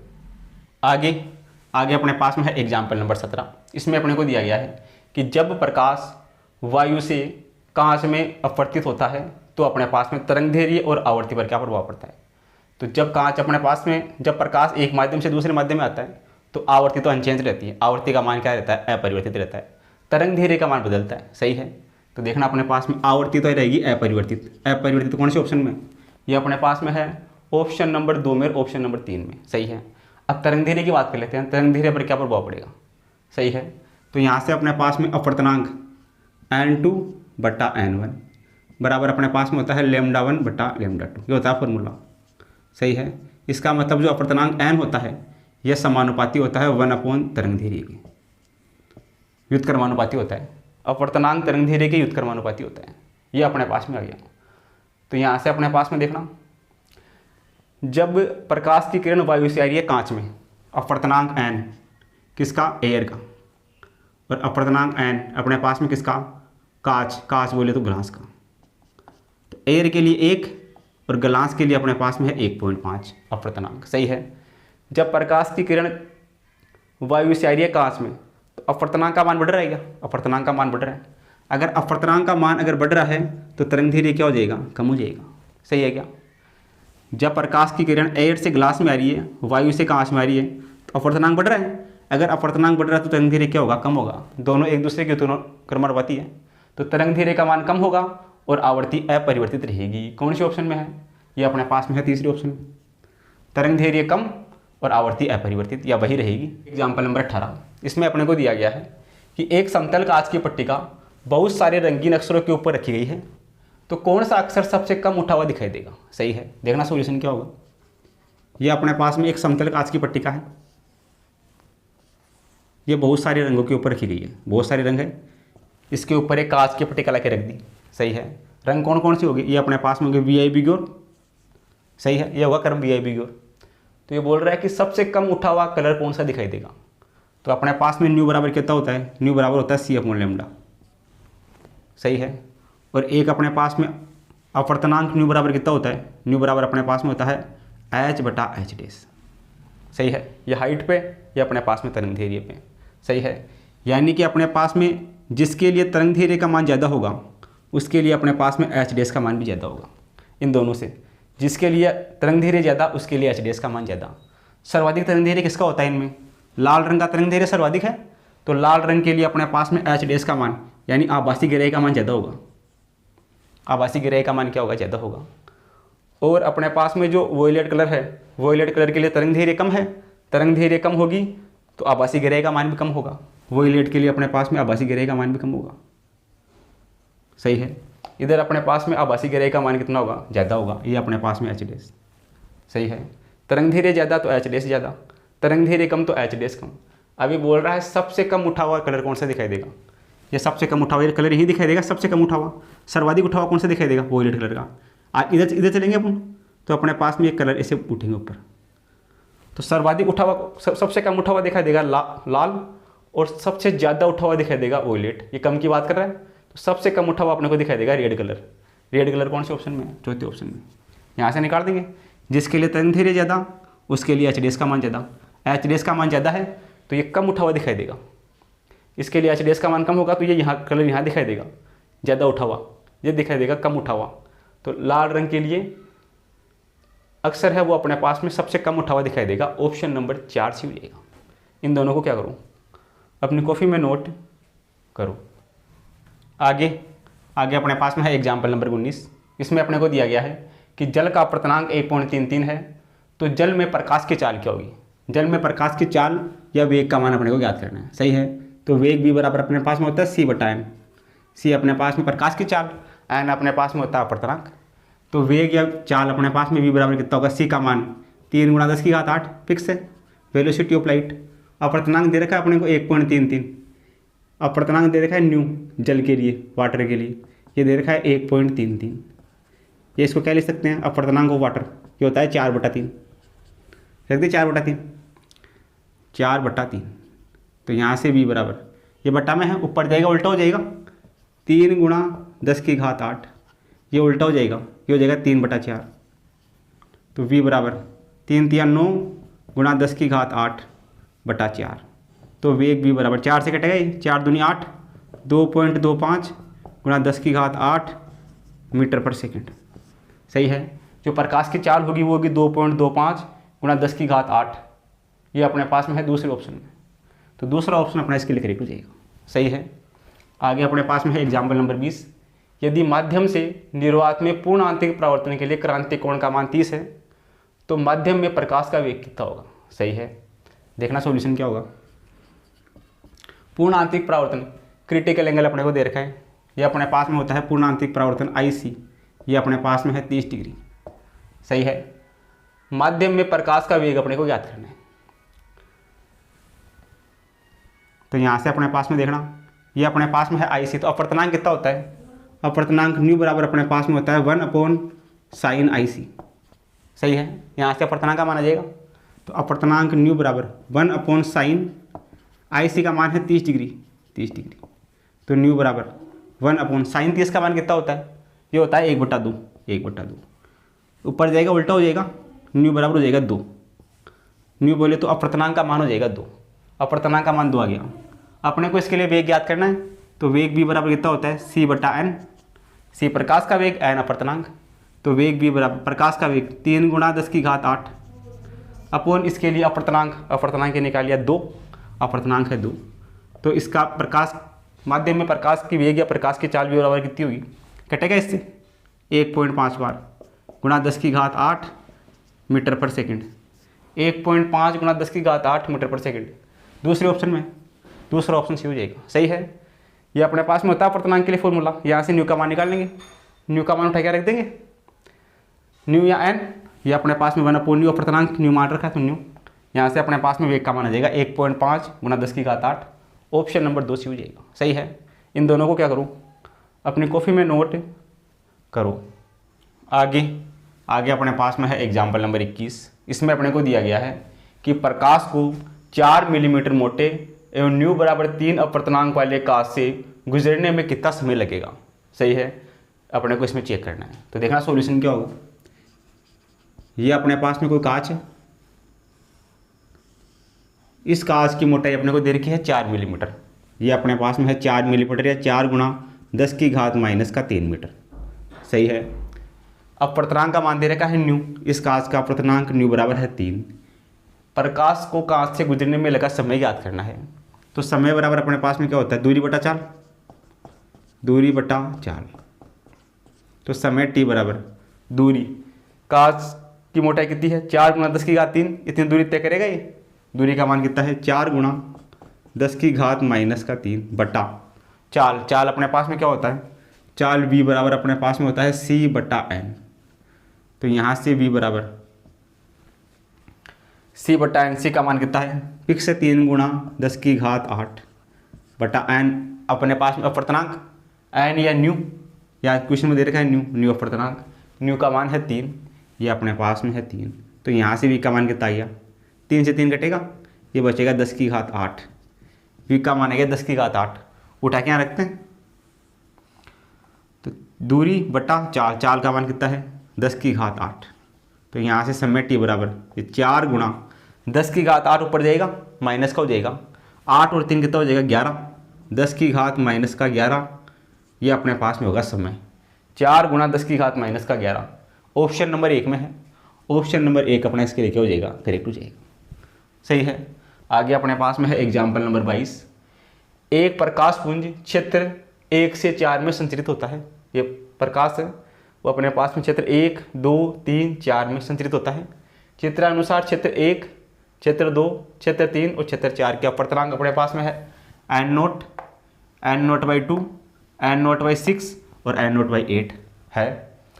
आपतन कोण, आपतन कोण अपने पास में है थीटा के किस मान के लिए प्रकाश पुंज क्षेत्र 4 में प्रवेश करने से वंचित रह जाएगा। थीटा का मान कितना हो कि ये जो प्रकाश पुंज है वो क्षेत्र 4 में प्रवेश ना करें, क्षेत्र 4 में प्रवेश करने से क्या रह जाए, वंचित रह जाए। सही है। तो इसका मतलब देखना अपने पास में क्या होगा। सॉल्यूशन की हम बात करें, ये क्षेत्र 1 है, ये क्षेत्र 4 है। यह प्रकाश की किरण क्षेत्र 4 में नहीं जानी चाहिए, क्षेत्र 4 में जाने से क्या होनी चाहिए, वंचित होनी चाहिए। तो यहाँ से अपने पास में आएगा प्रकाश पुंज, प्रकाश की किरण आएगी, यहाँ से टकरा कर इधर लौट जाएगी वापस। सही है। तो यहाँ पर अपने पास में क्या होगा, क्रांतिक कोण से अधिक मान पर क्या होगा, क्रांतिक कोण तक ये घूम सकती है। क्रांतिक कोण से ये जो अपने पास में एंगल होगा ये अपने पास में होगा क्रांतिक कोण के बराबर। सही है। तो इस वाले क्षेत्र में इसका अपर्तनांक अपने पास में है n0, ये अपने पास में है साइन एंगल कितना थीटा बराबर। इस वाले क्षेत्र का अपर्तनांक इसमें अपने पास में है n0/8, स्नेल का नियम n0/8। इधर अपने पास में है साइन थीटा इधर कितना है, इधर ये अपने पास में होगा 90 डिग्री। क्रांतिक कोण तक जा सकती है, इसके आगे नहीं जा सकती। सही है। ये अपने पास में 90 डिग्री तक होगा, ये अपने पास में जाएगा 90 डिग्री। सही है। इंसिडेंट एंगल थीटा ये इसमें जाने से वंचित रहनी चाहिए क्षेत्र 4 में। तो अपने पास में यहाँ से कितना होगा थीटा का मान, थीटा का मान होगा 90 डिग्री। ये अपने पास में होगा क्रांतिक कोण के बराबर 90 डिग्री। इससे ज़्यादा अपने पास में अधिकतम मान कितना हो सकता है, 90 डिग्री हो सकता है। 90 डिग्री से ज़्यादा अपने पास में नहीं होना चाहिए। पूर्णांतिक परावर्तन इसका यहाँ से हो जाना चाहिए। थीटा का मान अपने पास में है 90 डिग्री। अब यहाँ से अपने को मान याद करना है थीटा का। सही है। तो देखना इधर n0 इसमें है, n0 इसमें है, कैंसिल आउट। इधर अपने पास में साइन थीटा बराबर 1/8 साइन 90 का मान, साइन 90 का वैल्यू होता है 1, तो ये 1। तो यहाँ से देखना साइन थीटा बराबर होगा 1/8। सही है। थीटा का मान चेक करना हो तो थीटा बराबर अपने पास में होगा साइन इनवर्स 1/8। ये अपने पास में होगा थीटा का मान, साइन इनवर्स 1/8। कौन से ऑप्शन में है साइन इनवर्स 1/8, ये दूसरे ऑप्शन में। दूसरा ऑप्शन अपना सी हो जाएगा। सही है। आपतन कोण इस वाले के लिए अपने पास में थीटा, आपतन कोण थीटा है, तो इसका अपर्तनांक n0 ये साइन थीटा बराबर। इस वाले क्षेत्र के लिए अपर्तनांक है n0/8 साइन थीटा का मान कितना होगा, क्रांतिक कोण के बराबर होगा। यहाँ तक घूम सकती है प्रकाश की किरण, इसके अंदर नहीं रहनी चाहिए। यहाँ से घूम कर यूँ वापस आएगी तो 90 डिग्री का कोण बनाकर वापस आएगी क्रांतिक कोण से। तो थीटा का मान होगा 90 डिग्री। इधर अपने पास में साइन 90 का मान 1, n0 से n0 कटेगा, साइन थीटा बराबर होगा 1/8। यहाँ से थीटा बराबर कितना होगा, साइन इनवर्स 1/8। ऑप्शन नंबर 2 में है, ऑप्शन नंबर 2 करेक्ट हो जाएगा। सही है, तो इन दोनों को क्या करो, आप अपने कॉपी में नोट करो। आगे आगे अपने पास में है एग्जाम्पल नंबर 23। इसमें अपने को दिया गया है रेगिस्तान में मरग मरीची का कारण है। रेगिस्तान में जो मरग मरीचिका है, ये अपने पास में एग्जाम्पल है टोटल इंटरनल रिफ्लेक्शन का, पूर्ण आंतरिक परावर्तन का उदाहरण है। जो मरग मरीचिका है वो अपने पास में है पूर्ण आंतरिक परावर्तन का उदाहरण, टोटल इंटरनल रिफ्लेक्शन का। आगे अपने पास में है एग्जाम्पल नंबर 24। इसमें दिया गया है जल तथा कांच के क्रांति कोणों के बीच संबंध क्या होगा। क्रांति कोण का मान अपने को ज्ञात करना है। सही है, तो देखना अपने पास में सॉल्यूशन की बात करें, क्रांतिक कोण अपने पास में होता है IC। सही है, तो अपवर्तनांक न्यू बराबर अपने पास में होता है 1/sin IC। सही है, जिसके लिए अपने पास में क्रांतिक कोण का मान ज़्यादा होगा उसके लिए अपवर्तनांक का मान कम होगा। सही है, सही है क्या, क्रांतिक कोणों के बीच संबंध ज्ञात करना है, यानी कि जिसका अपवर्तनांक कम उसके लिए क्रांतिक कोण का मान ज़्यादा। सही है, अपने पास में बात कर रहा है ये एक तो वाटर की, एक गिलास की। सही है, तो वाटर के लिए अपने पास में होता है 4/3 अपवर्तनांक का मान, और अपने पास में गिलास के लिए अपने पास में होता है 1.5। सही है, या 3/2। तो जिसके लिए अपने पास में अपवर्तनांक का मान ये न्यू ऑफ वाटर, या अपने पास में न्यू ऑफ गिलास। सही है, जिसके लिए अपने पास में अपवर्तनांक का मान ज़्यादा होगा उसके लिए क्रांतिक कोण का मान कम होगा। अपवर्तनांक ज़्यादा किसका है, अपवर्तनांक ज़्यादा अपने पास में है ये 1.5, ये अपने पास में है 1.33। अपवर्तनांक ज़्यादा है गिलास का अपवर्तनांक ज़्यादा है, तो गिलास के लिए क्रांतिक कोण का मान कम होगा। गिलास के लिए अपने पास में क्रांतिक कोण का मान क्या होगा, कम होगा। जो गिलास है उसका अपने पास में अपवर्तनांक ज़्यादा, जिसका अपवर्तनांक ज़्यादा उसके लिए क्रांतिक कोण का मान क्या होगा, ये क्रांतिक कोण का मान कम होगा। सही है, तो यहाँ से अपने पास में जो वाटर है, वाटर के लिए क्रांतिक कोण का मान ज़्यादा होगा गिलास से। कौन से ऑप्शन में है, ये पहले ऑप्शन में है, तो पहला ऑप्शन अपना क्या हो जाएगा, इसके लिए करेक्ट हो जाएगा। सही है, ये रिलेशन होता है, जिसके लिए अपवर्तनांक कम उसके लिए क्रांतिक कोण का मान ज़्यादा। तो यहाँ से अपने पास में आ जाएगा ऑप्शन नंबर 1।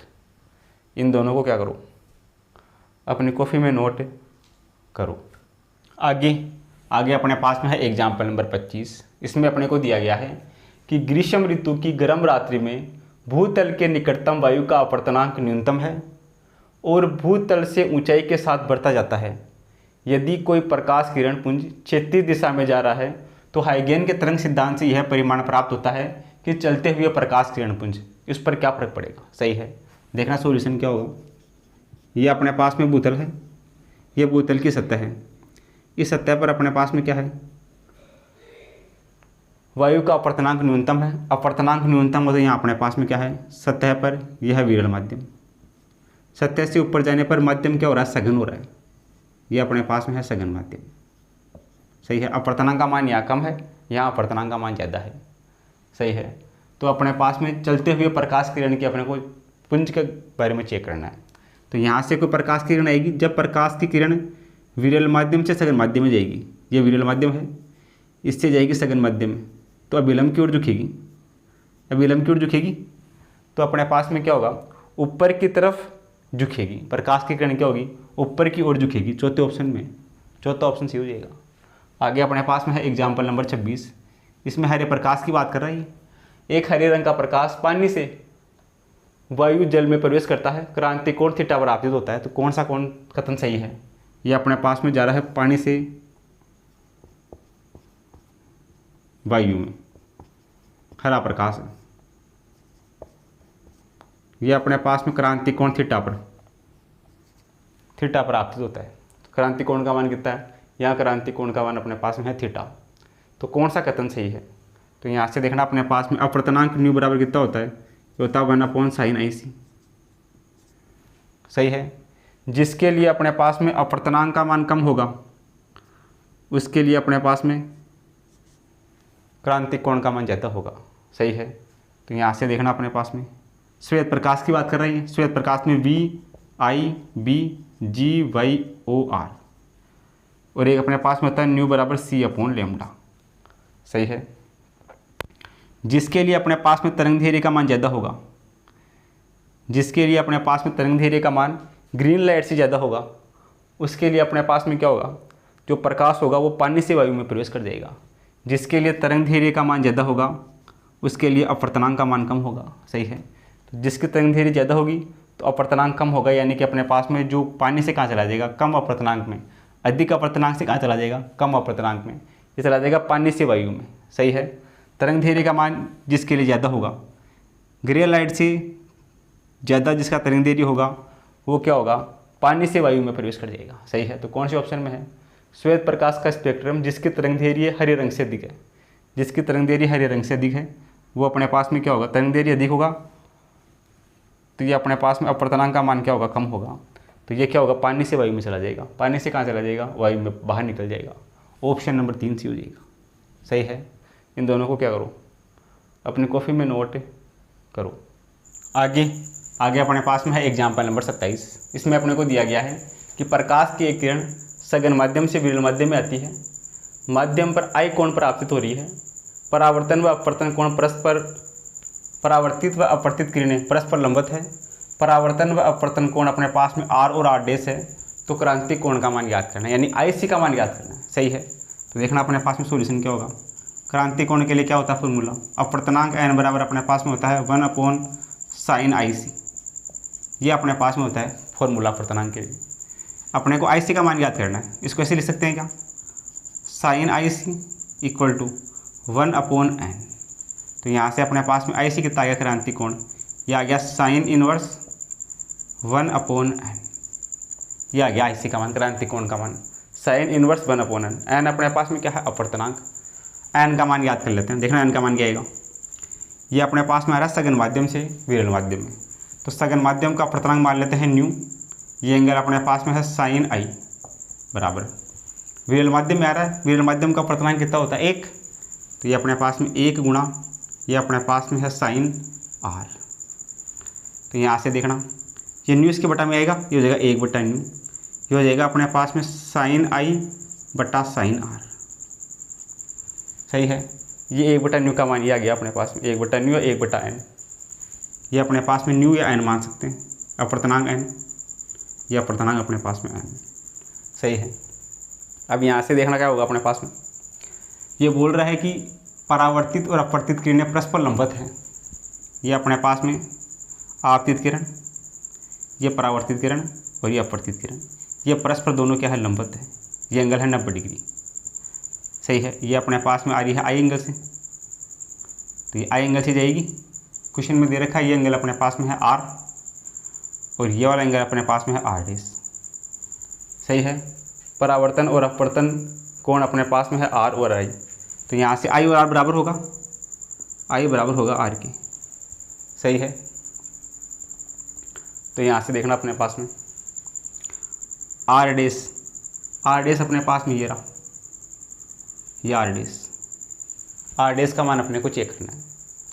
तो ये अपने पास में सरल रेखा पे है, यह है 90 डिग्री, ये R डैश और ये R। ये कोण अपने पास में इंसिडेंट एंगल I है, तो रिफ्लेक्टेड एंगल भी कितना होगा, ये I होगा। I और R बराबर होगा। सही है। तो यहाँ से देखना अपने पास में ये अपने पास में होगा 90 degree plus R dash plus R, ये अपने पास में I, ये बराबर होगा 180 डिग्री। तीनों रेखाएं बनने वाले कोण 90 है, ये R डैश और ये I, ये होगा 90 डिग्री। सही है। तो यहाँ से अपने पास में क्या होगा, R डैश प्लस I, ये बराबर अपने पास में होगा 90 डिग्री। सही है। R डैश बराबर I 90 डिग्री। तो यहाँ से अपने पास में R डैश का मान कितना होगा, यहाँ से होगा R डैश बराबर, ये होगा 90 माइनस I। R डैश का मान होगा 90 माइनस I। ये उठा के रख देते हैं। तो देखना क्या बनेगा, ये बन जाएगा अपने पास में sin I upon R dash का मान बनेगा 90 माइनस I। ये अपने पास में sin 90 माइनस I, ये होगा 1/n। तो ये अपने पास में sin I upon sin 90 minus theta, ये होगा cos थीटा, ये अपने पास में होगा cos I बराबर 1/n। sin थीटा बटा cos थीटा किसके होगा, tan थीटा के बराबर होगा। तो ये अपने पास में होगा tan थीटा के बराबर, ये होगा tan I के बराबर। तो 1/n का मान होगा 10i। ये उठा के यहाँ रख देते हैं, तो क्रांतिक कोण IC का मान कितना आ जाएगा, ये अपने पास में आ जाएगा साइन इनवर्स, ये अपने पास में आ जाएगा 10i। कौन से ऑप्शन में है ऐसा, 1/n का मान 10i, ऐसा अपने पास में है ऑप्शन नंबर 3 में। तो ऑप्शन नंबर 3 से हो जाएगा, सही है। ये अपने पास में इंसिडेंट एंगल I है, reflected angle R dash question में दे रखा है, उस हिसाब से चेक कर लेंगे। उस हिसाब से अपने पास में क्या होगा, ये दोनों कोण बराबर होंगे, आपतन कोण परावर्तन कोण, सही है। तो ये अपने पास में I के बराबर, ये दोनों लंबवत 90 डिग्री, तो ये R डैश का मान आ जाएगा, R डैश या R का मान, ये अपने पास में कितना आ जाएगा 90 - I। ये उठा के यहाँ रख देंगे 90 - I। कोस 90 - थीटा होगा साइन थीटा, साइन 90 - थीटा ये होगा कोस थीटा, ये कोस I के बराबर, साइन बटा कोस होगा 10 के बराबर, तो 10i। तो 1/n का मान कितना होगा 10i, ये रहा 10i। ऑप्शन नंबर 3 में इसका देगा। आगे अपने पास में है एग्जाम्पल नंबर 28। एग्जाम्पल नंबर 28 में अपने पास में क्या होगा कि प्रकाश तंतु के संबंध में कौन सा कथन सत्य है। प्रकाश तंतु का प्रयोग केवल प्रकाश संकेतों के प्रसारण में किया जाता है। विद्युत संकेतों के प्रसारण में प्रकाश तंतु का प्रयोग किया जाता है, दूसरा सही है। तीसरा अपने पास में है प्रकाश संकेतों की तीव्रता में प्रकाश तंतु द्वारा संचरण में बहुत कम समय लगता है। तीव्रता इनकी अधिक हो जाती है, संचरण में कम समय लगता है। प्रकाश तंतु पूर्ण आंतरिक परावर्तन के सिद्धांत पर कार्य करता है, ये भी कथन सही है। प्रकाश तंतु कांच का तंतु होता है, कांच का बना हुआ होता है, इस पर कम अपवर्तनांक के पदार्थ की परत चढ़ाई जाती है। इस पर कम अपवर्तनांक का जो पदार्थ होता है उसकी परत इस पर होती है। तो ऑप्शन नंबर 2, 3, 4 और 5 ये चारों के चारों स्टेटमेंट अपने पास में क्या है, प्रकाशिक तंतु के लिए सही है। तो आप इन दोनों को क्या करो, अपनी कॉपी में नोट करो। आगे अपने पास में है एग्जाम्पल नंबर 29। इसमें अपने को दिया गया है कि मान ले कि दो पारदर्शी माध्यमों के बीच की जो सीमा है XY तल से दी जाती है। Z > 0 में माध्यम 1 का अपवर्तनांक √2 और Z < 0 में माध्यम 2 का अपवर्तनांक अपने पास में है √3। तो सदिश ये अपने को दे रखा है, से दी गई माध्यम 2 का अपवर्तन कोण का मान याद करना है। जो मीडियम सेकंड है उसके लिए अपने को अपवर्तन कोण का मान याद करना है, सही है। तो देखना सॉल्यूशन क्या होगा। सॉल्यूशन की हम बात करें, मान लेते हैं ये अपने पास में है Z = 0, सही है। इसके ऊपर क्या होगा, इसके ऊपर अपने पास में होगा Z > 0। इसके नीचे क्या होगा, Z < 0, सही है। ये होगा अपने पास में। अब ये क्या बोल रहा है कि माध्यम 1 Z > 0 के लिए माध्यम 1 का अपवर्तनांक √2 है। इस वाले माध्यम का अपवर्तनांक दे रखा है √2, तथा Z < 0 वाले के लिए माध्यम 2 का अपवर्तनांक, इसका अपवर्तनांक दे रखा है √3, सही है। तो सदिश दे रखा है अपने को A बराबर 6 √3i 8 √3j माइनस का 10k से दी गई माध्यम 2 के अपवर्तन कोण का मान याद करना है। तो देखना क्या होगा सॉल्यूशन की हम बात करें तो यहाँ से अपने पास में क्या होगा अपवर्तन कोण, ये अपने पास में होता है साइन I बटा sine R according to Snell law. ये अपने पास में n2 बटा n1। तो अपने को क्या करना है, अपवर्तन कोण का मान याद करना है, यानी कि साइन R का मान याद करना है। तो साइन R बराबर क्या होगा, यहाँ से साइन R बराबर इस तरफ जाएगा, ये उल्टा हो जाएगा, ये हो जाएगा अपने पास में n1 बटा n2 और ये अपने पास में साइन I। तो साइन R बराबर n1 कौन सा है, n1 अपने पास में पहला माध्यम, ये अपने पास में है √2 बटा n2 दूसरा माध्यम, ये है √3, ये अपने पास में है साइन I। साइन I का मान याद कर लेते हैं, तो यहाँ से अपने पास में साइन R का मान आ जाएगा, सही है। अपने को R का मान पूछे, देखना अपने पास में क्या होगा। अपने पास में वेक्टर दिया गया है A सदिश अपने पास में क्या है, ये अपने पास में है 6 √3i प्लस 8 √3j माइनस का 10k, ये अपने पास में है A सदिश। इसका अपने पास में केप क्या होगा, AK बराबर होगा 6 √3i plus 8 √3j plus 10k cap upon इस पूरे का मैग्नीट्यूड।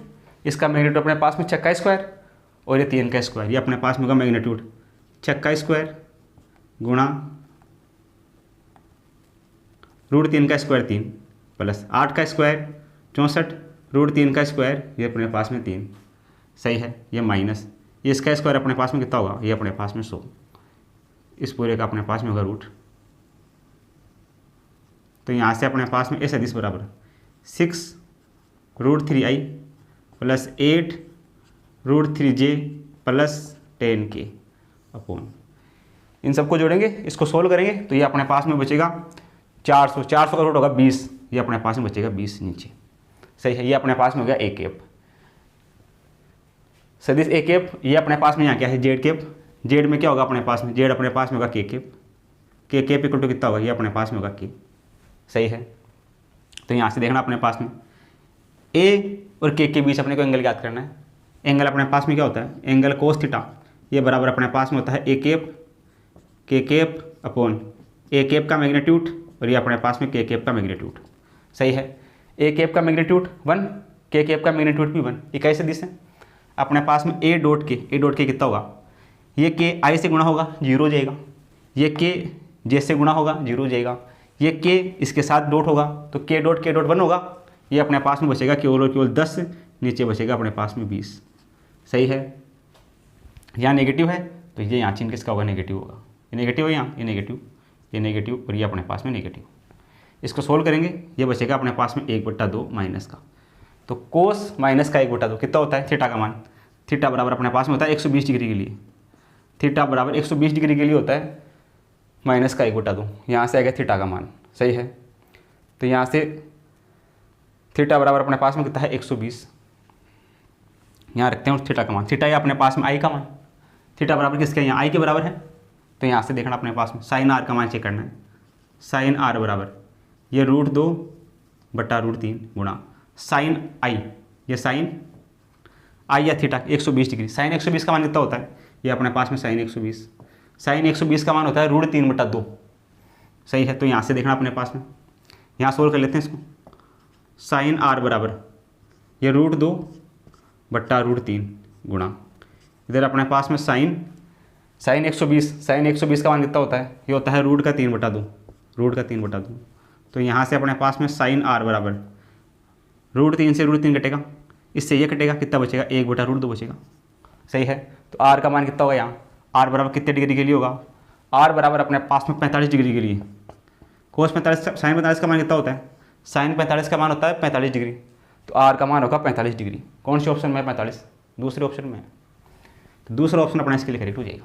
सही है, तो यहाँ से पहले तो स्नेल के नियम का यूज़ करना है, स्नेल का नियम का यूज़ करके जो अपने को ए कैप दे रखा है, इसके अलावा अपने पास में क्या जेड कैप, ए कैप और जेड कैप के मध्य एंगल कितना है, ये अपने पास में है आई के बराबर, तो यहाँ से आई का मान आ जाएगा थीटा बराबर किसके, यहाँ थीटा बराबर है आई की, आई का मान 120, यहाँ रखेंगे कोस 120, यहाँ रखेंगे अपने पास में कोस 120 का मान होगा माइनस का 1/2, थीटा बराबर 120 डिग्री, ये उधर रखेंगे अपने पास में, तो साइन 120 का मान होता है √3/2, तो √3 से √3 कटेगा, ये √2 से कटेगा तो नीचे बचेगा √2, थीटा बराबर होगा 45 डिग्री। जो ऑप्शन नंबर अपने पास में सेकंड है वो अपना करेक्ट हो जाएगा। सही है, इस प्रकार अपन क्या कर सकते हैं, इसको सोल्व कर सकते हैं। आप इसको क्या करो, अपनी कॉपी में नोट करो। आगे अपने पास में है एग्जाम्पल नंबर 30, इसमें अपने पास में क्या होगा सॉल्यूशन, इसमें अपने को दे रखा है कि प्रकाश की किरण टी मोटाई की कांच की प्लेट के पृष्ठ पर आपतित होती है। ये अपने पास में है कोई टी मोटाई की प्लेट, इस पर प्रकाश की किरण आ रही है, कि किरण अपने पास में क्या है, एक सघन माध्यम है, कांच अपने पास में सघन माध्यम, इधर अपने पास में है विरल माध्यम, यानी प्रकाश की किरण विरल माध्यम से सघन माध्यम में आ रही है, ये इसका है विलंब। जब प्रकाश की किरण विरल माध्यम से सघन माध्यम में आती है तो अपने पास में क्या होता है, विलंब की ओर झुकती है, इसको ऐसे जाना चाहिए था, यह विलंब की ओर झुक गई। अब यह प्रकाश की किरण अपने पास में क्या है, सघन माध्यम से विरल माध्यम है, तो विलंब से दूर उठेगी, तो ये अपने पास में से जाएगी। सही है, तो अपने को इसका पार्श्विक विस्थापन चेक करना है, इस किरण को कैसे आना चाहिए था, लेकिन कांच की वजह से क्या होगी, ये यहाँ से निकल गई, तो पार्श्विक विस्थापन अपने पास में हो गया ये वाला अपने को चेक करना है, इसका विस्थापन। ये पॉइंट अपने पास में ए, ये बोल रहा है थीटा कोण पर आपतित हो रही है, ये एक एंगल है थीटा, ये अपने पास में एंगल कितना है, ये एंगल अपने पास में है आर, और ये पूरा कितना अपने पास में, ये पूरा अपने पास में है थीटा। सही है, ये एंगल आर, ये पूरा एंगल कितना है, ये अपने पास में है थीटा, ये अपने पास में ए, ये बी पॉइंट, ये अपने पास में सी, और ये अपने पास में डी पॉइंट।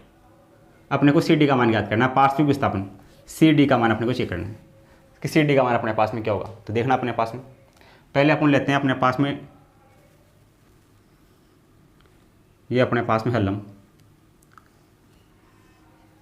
ये अपने पास में है ए, ये है डी और ये है सी, ये है लंब, ये वाला एंगल ए सी और डी, ये पूरा थीटा है। थीटा में से आ जाएगा तो कितना बचेगा, ये वाला, ये बचेगा थीटा माइनस आर, ये बचेगा अपने पास में थीटा माइनस का आर। सही है। यहाँ से अपने पास में देखना साइन थीटा क्या होगा, साइन थीटा, साइन थीटा बराबर होगा लंब बटा कर्ण। कोण के सामने वाली जो लंब होगी, लंब अपने पास में होगा सी और डी, कर्ण क्या होगा, कर्ण अपने पास में होगा ए और सी। सही है। और थीटा बराबर कितना है, थीटा बराबर अपने पास में है theta minus r. Sine theta minus r का मान कितना होगा, लंब बटा कर्ण। तो यहाँ से अपने पास में सी और डी, सी और डी बराबर कितना होगा, ये अपने पास में होगा ए सी साइन थीटा माइनस आर, ये बनेगा अपने पास। सही है। अब अपने को ए सी का मान चाहिए। ए सी का मान कहाँ से निकालेंगे, ए और सी का मान यहाँ से निकालेंगे। कौन से डायग्राम से, इस वाले से।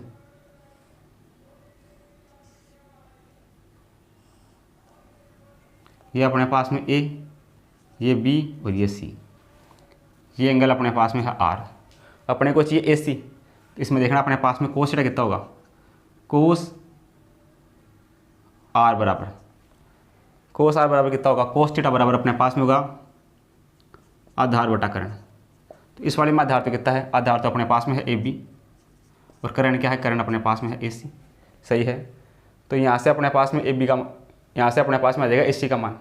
ए सी का मान कितना आएगा, ए और सी बराबर, ये अपने पास में कितना होगा ए सी का मान, ए और बी बटा कोस आर। ए सी इस तरफ तो आ जाएगा, कोस आर इसके बटा में आ जाएगा, तो ये आ गया ए सी का मान। ये वैल्यू उठा के यहाँ रख देते हैं। तो देखना अपने को सी डी का मान चेक करना है। सी डी बराबर ए सी का मान ये रहा, ये अपने पास में है ए और बी बटा, ये अपने पास में है कोस आर। इसके अलावा अपने पास में यह है साइन थीटा माइनस आर। तो यहाँ से सी डी बराबर कितना होगा, अपने पास में sine theta equal to, sine theta का मान अत्यल्प है तो साइन थीटा इक्वल टू क्या होता है, थीटा। और यदि थीटा का मान अत्यल्प है तो अपने पास में कोस आर बराबर कितना होगा, ये अपने पास में होगा आर, इधर होगा साइन थीटा बराबर कितना होगा, थीटा। इसको लिख सकते हैं अपन कोस थीटा, कोस थीटा का मान होगा 1 और साइन थीटा का मान कितना होता है, साइन थीटा का मान अपने पास में होता है थीटा। सही है। अत्यल्प के लिए क्या होगा, अत्यल्प के लिए अपने पास में होगा ए बी। ए बी किसके बराबर है, यहाँ पे इधर देखो ए बी, ए और बी है मोटा टी के बराबर है, तो टी बटा अपने पास में कोस ये आर। सही है। तो ये ए बी का मान कितना है, ये अपने पास में है टी, ये अपने पास में गया टी बटा कोस आर। थीटा अत्यल्प होने पे साइन आर बराबर 1 और कोस थीटा माइनस आर बराबर कितना होगा, थीटा आर। तो ये अपने पास में बचेगा टी अपॉन 1 इंटू ये अपने पास में थीटा माइनस आर, ये बचेगा अपने पास में सी डी का मान। तो यहाँ से इसको सोल्व करते हैं, सी डी बराबर ये टी, इसमें से थीटा को बाहर लेते हैं तो ये थीटा, अंदर क्या बचेगा, अंदर बचेगा 1 minus R upon theta. C D बराबर बचेगा अपने पास में T theta 1 minus R upon theta. सही है। तो यहाँ से देखना सी डी कितना होगा, सी और डी बराबर, अपने को चाहिए आर अपॉन थीटा का मान। आर अपॉन थीटा का मान कहाँ से याद करेंगे, स्नेल का नियम का यूज कर लेंगे। स्नेल के नियम में क्या होगा, स्नेल के नियम में अपने पास में होगा साइन आई बटा साइन आर बराबर अपने पास में होगा n2 बटा n1। तो यहाँ से अपने पास में साइन आई बटा साइन आर n2 बटा n1। पहले माध्यम कौन सा है अपने पास में, पहले माध्यम अपने पास में n1 माध्यम है, उसका अपर्तनांक मान लेते हैं अपन न्यू। अपर्तनांक क्या दे रखा है अपने क्वेश्चन में दे रखा है n, कांच का अपर्तनांक, इस कांच का अपर्तनांक, यानी कि अपने पास में n2 का मान कितना है, n2 का मान है n, n1 वायु है, वायु का अपर्तनांक कितना है 1। सही है। इधर अपने पास में साइन आर के साइन आई की जगह कितना इंसिडेंट एंगल, ये अपने पास में मार का थीटा, आई बराबर कितना मार का थीटा, तो साइन थीटा बराबर अपने पास में इधर साइन आर। सही है। तो साइन थीटा अत्यल्प है, थीटा अत्यल्प होने पर साइन थीटा का मान कितना हो गया, थीटा, और अत्यल्प होने पर आर का मान कितना हो गया, साइन आर बराबर कितना हो गया, ये हो गया आर के बराबर आर, ये बराबर हो गया n बटा 1। सही है क्या। अपने को क्या चाहिए, अपने को चाहिए आर बटा थीटा, यानी इसका उल्टा चाहिए, इसको उल्टा कर देंगे तो कितना बन जाएगा, ये आर अपॉन थीटा, ये बन जाएगा 1 अपॉन n के, यहाँ से आ जाएगा R upon theta 1 upon n, उठा के यहाँ रखते हैं। तो देखना यहाँ से टी थीटा 1 माइनस आर बटा थीटा का मान है 1/n, तो 1/n। तो यहाँ से सी और डी बराबर टी थीटा लघुत्तम आएगा n, इधर मल्टीप्लाई हो गई तो n-1।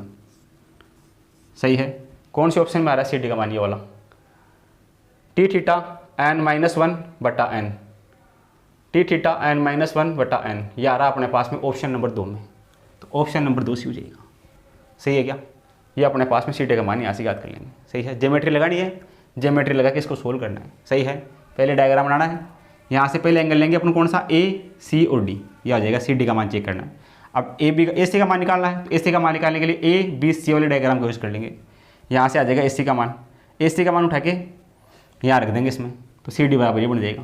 अगर थीटा तल्प है, आर तल्प है, तो sine theta equal to theta और कोस थीटा इक्वल टू कितना होता है 1। तो ये तो हो गया नीचे वाला 1, ये हो गया थीटा के बराबर, थीटा माइनस आर के बराबर। इसमें से थीटा को बाहर लेंगे तो ये बन जाएगा आर अपॉन थीटा, जैसे नेल के नियम से यहाँ से याद कर लेंगे, आर अपॉन थीटा 1/n के बराबर होगा। ये उठा के यहाँ रख देंगे, इसको सोल्व करेंगे तो ऑप्शन नंबर सेकंड में कर जाएगा। तो ऑप्शन नंबर 2 अपना क्या होगा, इसके लिए करेक्ट होगा। तो आप इसको क्या करो, अपनी कॉपी में नोट करो। सही है। तो आपने नोट कर लिया होगा। तो चलो आज के लिए इतना ही, बाकी मिलते हैं कल की क्लास में। आप चैनल को लाइक करें, शेयर करें, सब्सक्राइब करें, कमेंट करें। मिलते हैं कल की क्लास में। Thank you for watching this video.